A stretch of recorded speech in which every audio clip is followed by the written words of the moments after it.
Good afternoon, good morning, good evening, everybody. It is Sunday, October 29th. We are in the middle of spooky season, and you know what that means. It is time for the High Risk Wrestling Podcast. I am your host, signed the contract once again, Jeremy Pierce. I am back. I apologize for just going up so late. I have a terrible headache. I'm going to get you this show. But we're here. We're going to make it work. As always, you know you can check me out on the socials, Charismatic Creations on Facebook and YouTube, Charismatic_Creations52 on Instagram. Of course, the 215 on Twitter. Coffee, Patreon donations are always welcome. In today's show, well, where'd they go? We're going to be looking at a couple wrestlers and a couple companies that have just completely disappeared. Where are they? What are they doing? What can we do with them? So I won't be before you very long, but for now, you know what's next. So just go on and hit my music.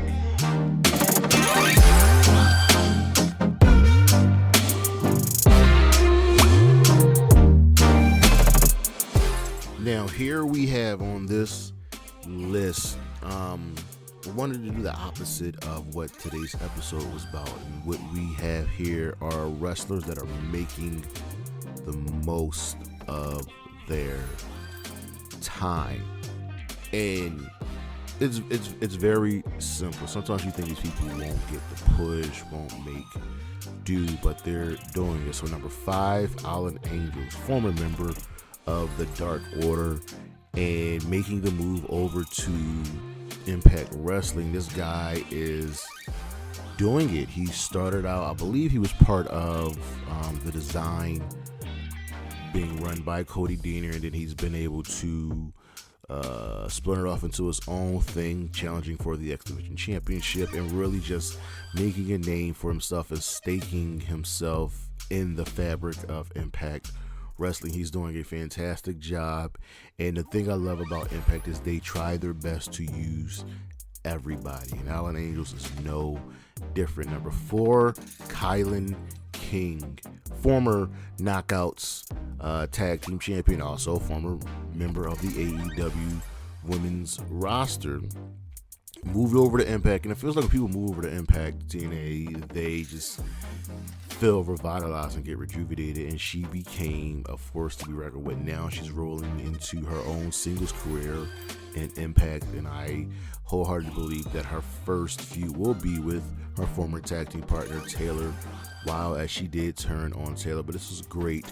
Just use the time that you have and play your cards right. Kylan King can become a big star in the Knockouts division. Number 3, Austin Theory. Now this is weird because this guy has been used a lot, but there's nothing really working for him. He's still trying to find someone, even though he has a win over John Cena at WrestleMania, even though he's been in 2 WrestleMania matches. It just seems like nothing really is clicking, but now that he's being tagged with Grayson Waller, something is working. Maybe he just needed somebody to work off of, but Austin Theory can probably get things going now. He's got to do his best with this tag team with Grayson Waller. Number 2, the Good Hands. The Good Hands are another grouping of wrestlers that you think there'd be nothing for them, but they are doing their best in Impact. Jason Hodge and John Schuyler started out as just that Good Hands, being the Good Hands of Bully Ray, and they've been able to take that and spin it off into their own tag team, and they have been featured recently in the tag team division of Impact Wrestling. These guys are doing so much, and the one thing we know we love is that Impact cares about tag team wrestlers, and these guys will be a part of that, hopefully for a long time to come. And lastly, La Faction Ingobernables. These Dudes, Roosh, Drilistico, Preston Vance made their return onto Collision this past weekend, and it's time. After some stumbling blocks, some ups and downs, it looks like these three badasses are going to show that they're just that bad asses. I am really ready to see them put their best foot forward. We can see them challenge for the Trios Championships, possibly even the Tag Team Championships, but being led by Roosh, revitalizing Preston Vance's career. There's so much that they can do, and I am all here for it. We'll be right back.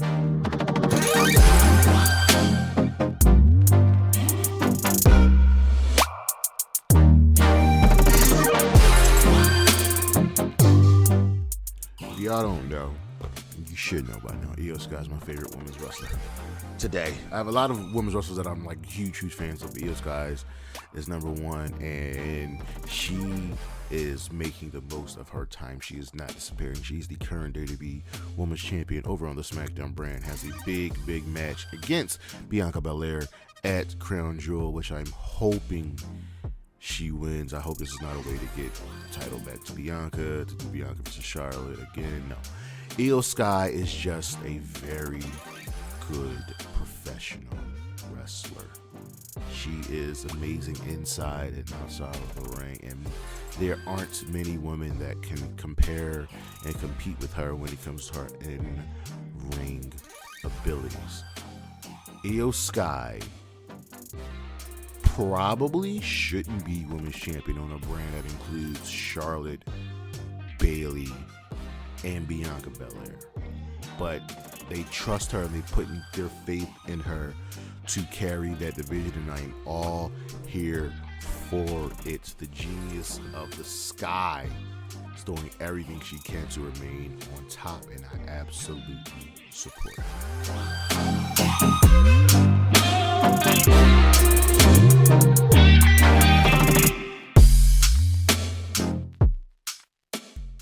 Where they go, I missed you so. It's been like that way forever since you've been gone. Yeah. You know this happens from time to time in wrestling. People just aren't there anymore, and they're still under roster. They're still under contract, and it happens a lot in the WWE, and it happens now in AEW. The only people that you never really have to worry about with this is TNA, Impact. They just use everybody right. So let's take a look at some of the people that have disappeared and just have not been used, and where are they now. So starting on the Monday Night Raw roster, I'm grouping these three women together: Xia Li, Candice LeRae, and Indy Hartwell. I don't know how many times I've said it, time and again, the WWE are completely wasting Candice and Indy. These two women are very, very good, especially Candice, and they can definitely be a boon to the women's tag team division. They are an actual tag team. They should be using the way. And Xia Li, who was once used, really prominently in NXT, has done absolutely nothing on the main roster. Remember one time she helped Damage Control win the match and then just disappeared? Now, part of that was due to Vince McMahon, but now that Triple H is in charge, we're starting to see a little change. Candice has been used on TV. Indy just had a really good match with Becky Lynch, and Xia Li is now calling her shot. But now here's the thing: Becky Lynch is no longer the NXT Women's Champion. So what's next for Xia? Well, I'm not sure, but I am hoping that these three women can be used properly. Xia Li has a lot to offer. Candice LeRae, probably more than any woman currently really not being used properly on the main roster, can offer so much. And Indy Hartwell, being a student of Candice LeRae, being in that tag team, being in the way, which again, I don't know why they're not using the way. They can all be used. And speaking of the way, where the hell is Dexter Lumis, also a part of the way. Also, in kayfabe, married to Indy Hartwell. The DB are the way. Johnny Gargano, Dexter Lumis, Candice Indy, hell, throw Ciampa in there. You have a bona fide faction. You have bona fide tag teams. You have stars ready there. And Dexter Lumis is so unique, so different, that I know fans are kind of drawn to him. And his love story with Indy Hartwell was just absolutely great. But he's just not here. You can use him. I want to group all of the way together, because they really should be used, and they can be such a big help to the WWE. Omos and MVP, I don't know what's going on here. Omos at one point was like huge star. It was growing, and now he's just not here. He's a free agent because he wasn't drafted during the draft. So him and MVP are just flying about, but there's been nothing done with them. So much was invested in Omos. And then time and again we got the tease of the Hurt Business coming back, and now that Shelton Benjamin has been released, we're never going to get that. So they moved on to Lashley with the Street Profits. What's going to happen with MVP and Omos? They're a good team. They work well together. And Cedric is just solo. He randomly just showed up on SmackDown. They can use these guys. Omos has been used a lot. Keep using him. Another free agent, Zion Quinn. This dude is just gone. He's just gone. He's a free agent. Called up from NXT when he probably should not have been called up from NXT. He has not stepped foot on the main roster. He has not sniffed a main roster match, segment, promo, vignette, interview, nothing.